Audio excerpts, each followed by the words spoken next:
When someone says he is small about a man who was truly enormous in every way that matters, they completely miss the point. Recently, Donald Trump stood at an airport in Latrobe, Pennsylvania, and delivered what can only be described as one of the most bizarre tributes ever given to a sports legend. Trump called Arnold Palmer all man, and then shared a vulgar story about Palmer showering with other golfers, claiming they came out saying, "Oh my God."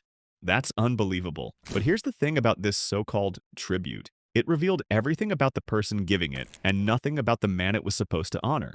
Palmer's daughter, Peg Palmer Wares, quickly responded by calling the remarks a poor choice and said her father would never have appreciated such locker room talk. The incident perfectly captured the clash between a celebrity culture that values shocking rhetoric and a legacy built on genuine character and traditional virtues. Trump's comments were supposed to be praise, but they were received as a fundamental misunderstanding of what made Arnold Palmer truly great. So who was the real Arnold Palmer? Let me tell you about a man whose story is the perfect example of the American dream, but more importantly, about someone who never forgot where he came from or who he was serving. Arnold Palmer was born in 1929 in Latrobe, Pennsylvania, the son of a greenskeeper named Deacon Palmer. He learned golf on the working-class grounds of his hometown course, which shaped not just his game, but his entire approach to life. From the very beginning, Palmer distinguished himself as someone special. He won 2 NCAA individual championships while attending Wake Forest University and secured the U.S. Amateur Championship in 1954 before turning professional just a few months later. But what happened next was nothing short of extraordinary. Palmer amassed 92 championships during his career, including 62 on the U.S. PGA Tour. He captured 7 major titles, including 4 Masters victories, a U.S. Open win in 1960, and 2 British Opens in 1961 and 1962. His aggressive, go-for-broke style of play and his knack for dramatic comebacks earned him the nickname The King and captivated audiences across the globe. Palmer's legend wasn't built just on athletic prowess, though. It was built on the magnetic persona that transcended the sport itself. Unlike many of his contemporaries who played with clinical precision, Palmer played with his heart on his sleeve. He was a charismatic everyman whose body language and authentic emotion made him instantly relatable to millions of viewers. This persona was crucial to creating what became known as Arnie's Army, a massive, non-uniformed following that trailed him at every tournament. His arrival coincided perfectly with the rise of televised sports, and his everyman charisma shattered the perception of golf as a sport only for the privileged elite. Palmer was a hero who made millions of viewers feel like they too belonged in the game. Before you hear more about how Palmer revolutionized not just golf but business itself, make sure to subscribe to this channel and let me know in the comments what you think makes a true champion. Is it their wins or their character? The essence of Palmer's appeal was his complete authenticity and down-to-earth nature. The fact that his brand and his personal character were in perfect alignment became a primary driver of his commercial success.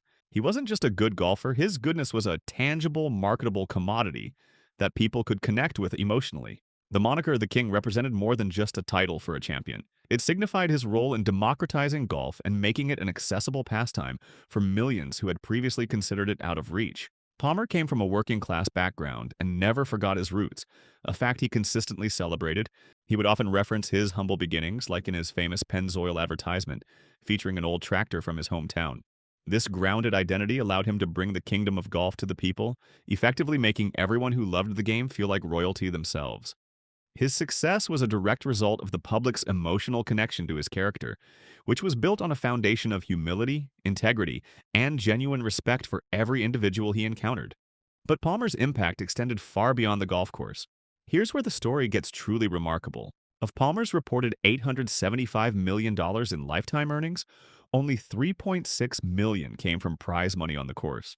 This astonishing statistic reveals the scale of his business foresight and pioneering approach to building a personal brand.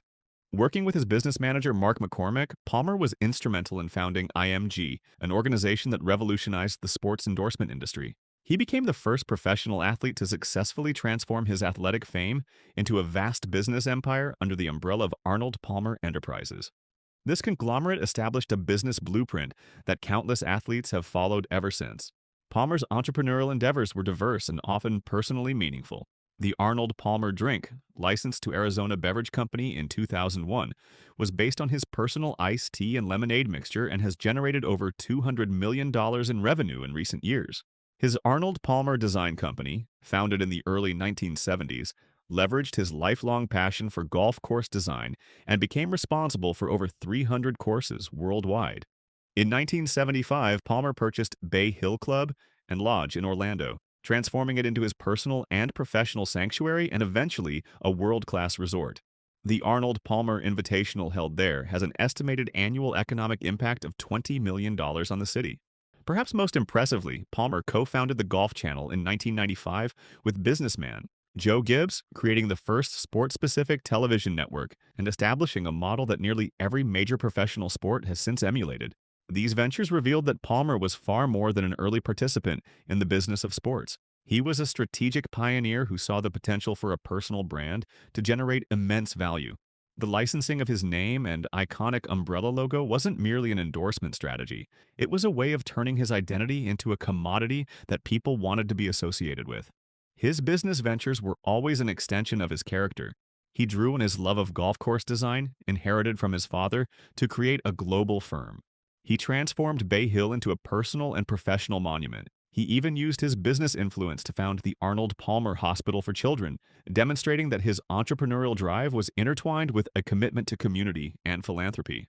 The defining feature of Palmer's life was his unwavering moral compass and the set of virtues that governed his every action, both on and off the course. He was widely regarded as a symbol of decency and was known for his humility, authenticity, and unwavering dedication to treating people with respect regardless of their station in life. His personal code of behavior was built on fundamental principles like honesty, integrity, perseverance, and courtesy, which he believed applied equally in golf and in life. This included simple but meaningful acts like giving equal respect to caddies and CEOs and showing genuine interest in people's stories. Palmer understood that true strength came not from outward displays but from consistent character and treating others well. This principled approach stands in stark contrast to his actual relationship with Donald Trump. While Trump has often praised Palmer publicly, the evidence suggests that the two men had only a superficial connection based on their shared interest in golf. They had a public relationship that included co-hosting the opening of the Arnold Palmer Villa at Trump National Doral, but according to Palmer's daughter, this was essentially the extent of their connection. She explains that her father's apparent fondness for Trump was conditional, noting that Trump would likely have been on his best behavior when in Palmer's company because he looked up to him. But the true nature of their relationship is revealed in Palmer's private opinion of Trump. According to his daughter, Palmer was appalled by Trump's lack of civility and what he began to see as Trump's lack of character. She recounted a telling moment when she and her father were watching Trump on television before the election. Palmer made a sound of disgust and said, "He's not as smart as we thought he was," before leaving the room. This account provides a profound counter-narrative to Trump's public praise and reveals the core issue. The two men had completely different definitions of what it means to be a man. Trump's all-man comment, with its focus on crude physicality, represents a complete misreading of Palmer's values and character. For Palmer, being a man was never about outward or vulgar displays of masculinity. It was about consistent adherence to a code of honor. His strength was found in his integrity, his hard work, and his unwavering respect for others. The bizarre tribute, with its focus on a demeaning anecdote, inadvertently underscores this profound difference and highlights that Palmer's true legacy was built on his character. Palmer's greatness wasn't found in the superficiality of public fame or shocking statements. It was found in his unwavering commitment to a personal code of conduct that never wavered. He was a pioneer who transformed the business of sports by using his genuine character and common touch as his primary assets. He built a business empire not just for personal gain, but as an extension of his own values, from his love of golf course design to his philanthropic work. If you found this story inspiring, make sure to hit that subscribe button and check out our other videos about sports legends who made a real difference. The final judgment on Palmer's character didn't come from a crowd at a political rally, but from his own private assessment of others and their character. His legacy isn't a monument to abstract toughness or crude commentary. It's a testament to a life lived with integrity and deep-seated respect for others. In this way, the bizarre tribute ultimately reinforces an important truth. The real Arnold Palmer was a man whose decency, not his physicality, made him a king to millions. His story reminds us that true greatness comes from character, consistency, and treating others with respect. That's a legacy worth celebrating, and one that continues to inspire people today.